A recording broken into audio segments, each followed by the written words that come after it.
ঈদ উপলক্ষে বাসায় নবাবী সেমাই বানালাম, আর সেটা কতটা সহজ রেসিপিতে বানালাম সেটাই দেখতে হলে আজকের ফুল ব্লগটি দেখতে হবে। Without further ado let's get started. Hello everyone, welcome to my new blog. তো নবাবী সেমাই বানানোর জন্য আমি এখানে বেশ কিছু ড্রাই ফ্রুট নিয়েছি। সেটা হচ্ছে কাঠবাদাম, কাজু বাদাম এবং কিশমিশ। 400 গ্রামের একটা কনডেন্স মিল্ক, ভ্যানিলা এসেন্স আর লাচ্ছা সেমাই, আর লাগবে sugar. Now let's start the process. At first আমি ড্রাই ফ্রুটগুলোকে কিছুটা কুচি কুচি করে নিব। খুব একটা কুচি করার দরকার নেই, আমি মেবি এখানে একটু বেশি কুচি করে ফেলেছিলাম। এটা চাইলে আরেকটু আস্ত রাখা যাবে, প্রবলেম নেই। কুচি করার পরে এটা দেখতে বেশ এরকম লাগছিল। তো এবারে এটাকে আমি কিছুটা ঘিয়ের মধ্যে ভেজে নিব। তার জন্য আমি ঘি দিয়ে দিলাম প্যানের মধ্যে। প্যানটা ভালো করে গরম করে নিতে হবে। তো আমি এখানে 1/2 টেবিল স্পুনের মতো ঘি দিয়েছিলাম। তো ঘিটা হালকা একটু গরম করে বাদামগুলো দিয়ে দিলাম। বাদামগুলো খুব একটা বেশি ভাজা যাবে না, তাহলে এটা তিতা হয়ে যাবে। হালকা একটু জাস্ট সটেড করে নিলেই এটা হয়ে যাবে। কিশমিশটা এখানে আমি একটু পরে দিয়েছিলাম, কারণ এটা একটু বেশি সফট, দ্যাটস ওয়াই এটা প্রথমে দিলে পুড়ে যেত, তাই এটা একটু পরে দেওয়াটাই বেটার।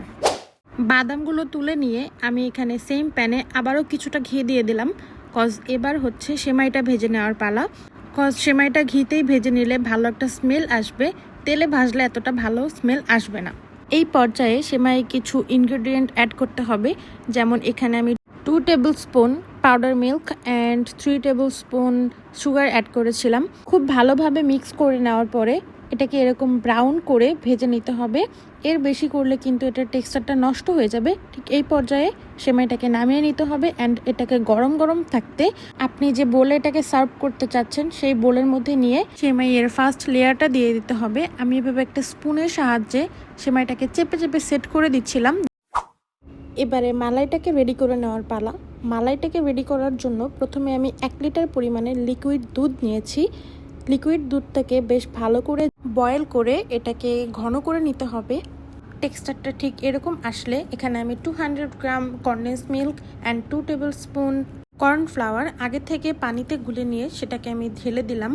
এটা অবশ্যই পানিতে গুলে নিতে হবে আগে থেকে, একেবারে দুধের মধ্যে দেওয়া যাবে না, তাহলে এটা জমাট বেঁধে যাবে। 2 tablespoon sugar and 1/2 table spoon vanilla essence আমি অ্যাড করেছি, ওটার ক্লিপটা নেই ভুলবশত। মালাইটা রেডি হয়ে গিয়েছে। এই পর্যায়টাকে নামিয়ে নিতে হবে। এর থেকে বেশি ঘন করলে ঠান্ডা হতে হতে আরও বেশি ঘন হয়ে যাবে। সো এটাকে আমি নামিয়ে নিয়ে কিছুটা ঠান্ডা করে নিলাম অ্যান্ড যে সেমাইয়ের ফার্স্ট লেয়ারটা রেডি করে রেখেছিলাম সেটার মধ্যে মালাইয়ের ফার্স্ট লেয়ারটা দিয়ে দিব। দেন একটা স্পুনের সাহায্যে আমি এটাকে একটু স্প্রেড করে দিচ্ছিলাম। ভালোভাবে স্প্রেড করে দেওয়ার পরে সেমাইয়ের সেকেন্ড লেয়ারটা দিয়ে দিব। সেকেন্ড লেয়ারটা যার যার পছন্দ মতো মোটা বা চিকন করে দেওয়া যাবে, আমি এখানে আমার মতো করে দিয়ে দিচ্ছিলাম। সেকেন্ড লেয়ার দেওয়ার পরে আবারও একটা মালাইয়ের লেয়ার দিয়ে দিতে হবে। সেকেন্ড লেয়ার দেওয়ার পরে আমি এখানে সাইড দিয়ে একটু বর্ডার করে ডিজাইন করে নিচ্ছিলাম। কিছুটা ভাজা সেমাই আমি এই বর্ডার দেওয়ার জন্য রেখে দিয়েছিলাম। ডিজাইনটা যার যার পছন্দ মতো করে নেওয়া যাবে। ডিজাইন করার পরে আমি যে ভাজা কিছু ড্রাই ফ্রুট রেখেছিলাম সেগুলোকে উপর দিয়ে একটু গার্নিশ করে দিয়েছি।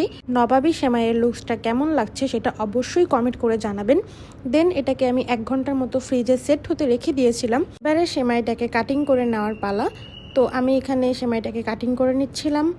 ট্রায়াঙ্গেল শেপে কেটেছি, আপনারা চাইলে এটাকে স্কোয়ার শেপেও কাটতে পারেন। এটা খেতে বেশ ইয়ামি ছিল অ্যান্ড আপনারা অবশ্যই বাসায় ট্রাই করে দেখবেন। And that's it for today. Thank you for watching my video.